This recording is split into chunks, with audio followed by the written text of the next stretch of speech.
What happens when timeless investing wisdom meets the speed of modern markets? Benjamin Graham built his philosophy on discipline, conservatism, and reason, principles forged in the ruins of speculation. Yet today, the market moves at the speed of emotion. Prices surge on stories, not balance sheets. Momentum has become the modern gospel, and millions follow it without question. But what if Graham were here today? Would he dismiss momentum stocks as mere speculation? Or could his conservative principles actually guide us in navigating them wisely?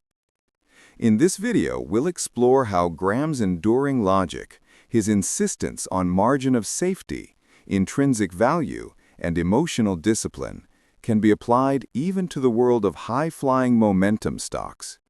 You'll see that conservatism, far from being outdated, is the investor's true advantage in markets driven by speed and noise.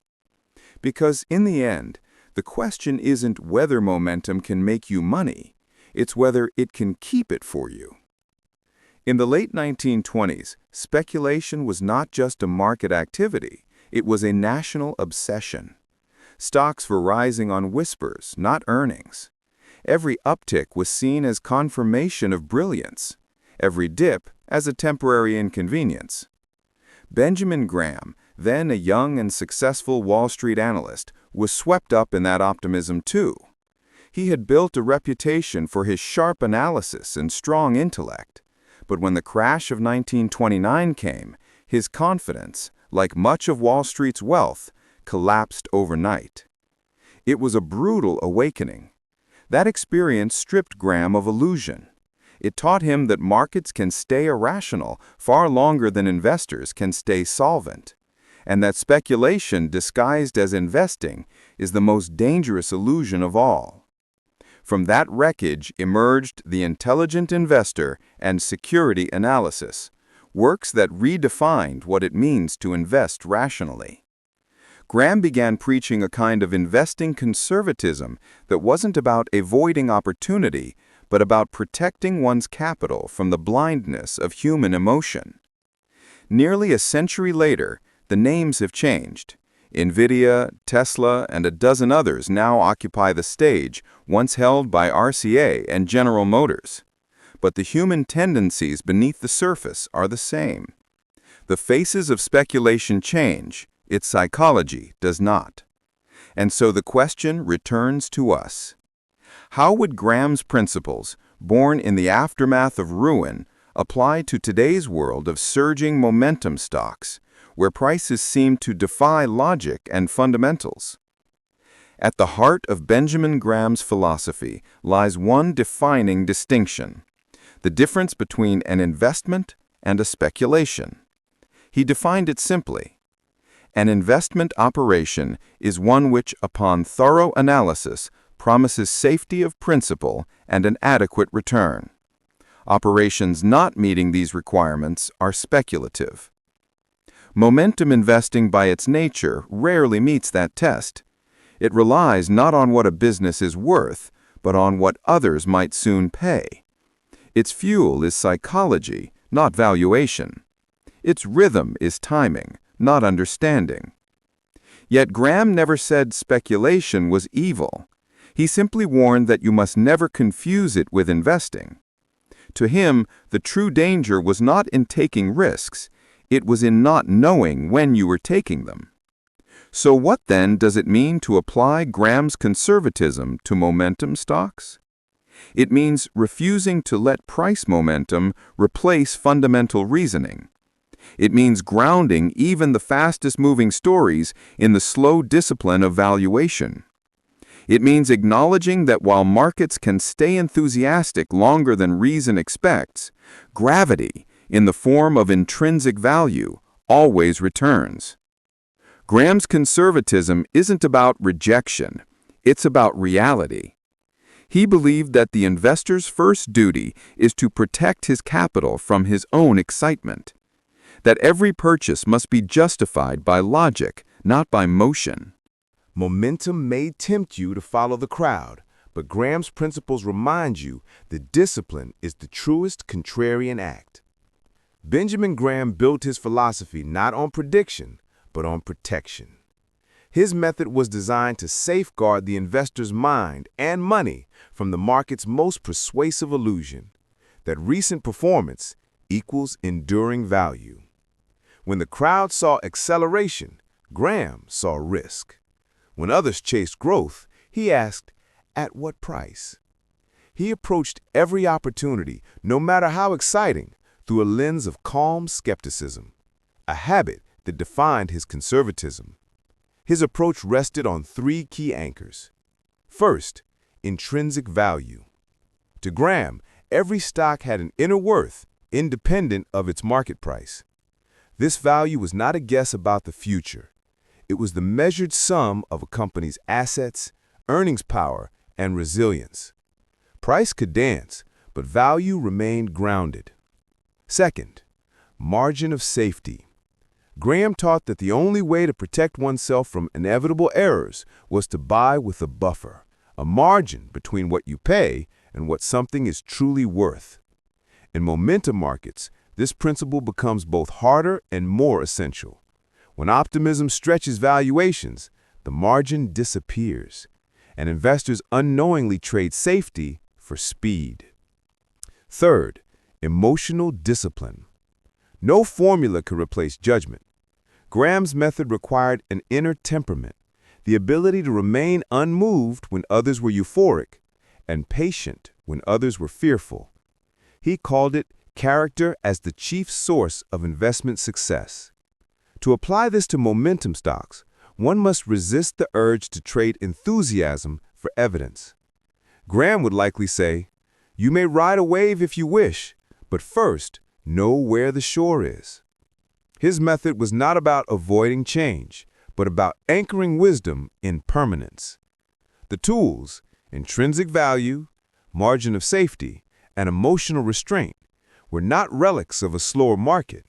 They were instruments for surviving any market, even one driven by momentum.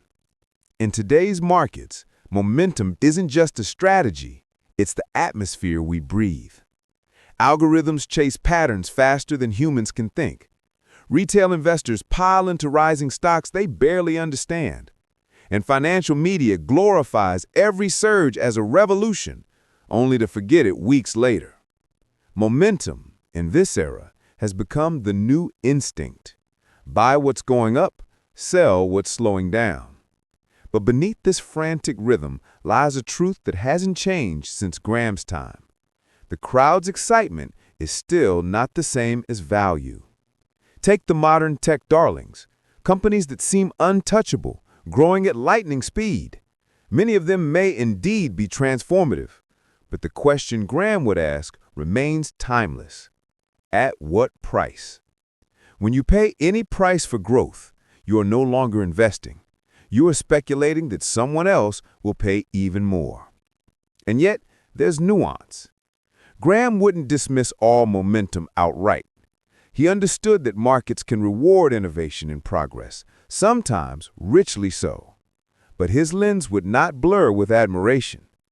He would separate a good company from a good investment. In the world of algorithmic trading, where data replaces judgment and speed replaces understanding, Graham's conservatism offers a quiet counterbalance. It says, measure before you move. It reminds us that prices are signals, not certainties. And it teaches that the faster the world moves, the more deliberate the rational investor must become. In this way, applying Graham's method to momentum stocks is not an act of nostalgia. It's an act of rebellion, a refusal to let excitement define intelligence, a choice to build conviction on reason, not reaction. At its heart, Graham's philosophy was never about numbers. It was about temperament. He believed that the greatest risk in investing does not come from the market, but from within ourselves. Momentum, in that sense, is not merely a market trend, it is a mirror of human nature. It reflects our craving for validation, our discomfort with patience, and our endless temptation to believe that this time things are different. But Graham saw through these patterns long before algorithms gave them speed. He wrote, "The investor's chief problem, and even his worst enemy, is likely to be himself." What he meant was that rational investing requires emotional strength, the ability to act not on what feels good now, but on what makes sense over time. When momentum takes hold, the crowd becomes confident, even euphoric. Prices rise, and with them conviction.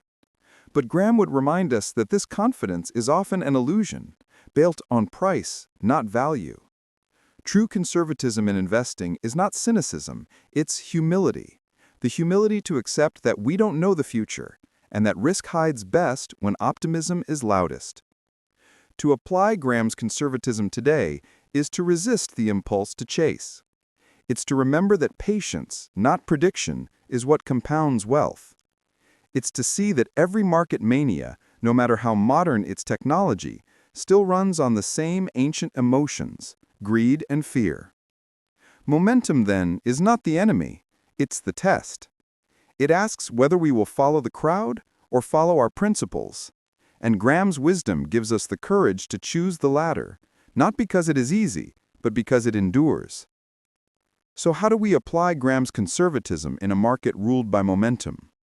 We begin, as he always did, with valuation before emotion. Before buying a fast-rising stock, ask, what am I paying for? Is it justified by earnings, assets, or a durable competitive edge, or am I simply paying for speed? Graham's concept of margin of safety is more vital now than ever. In momentum markets, volatility is disguised as progress. Prices can fall as swiftly as they rise. But a margin of safety, buying below intrinsic value or with conservative expectations, protects not just capital, but confidence. It gives you the strength to stay rational when others panic.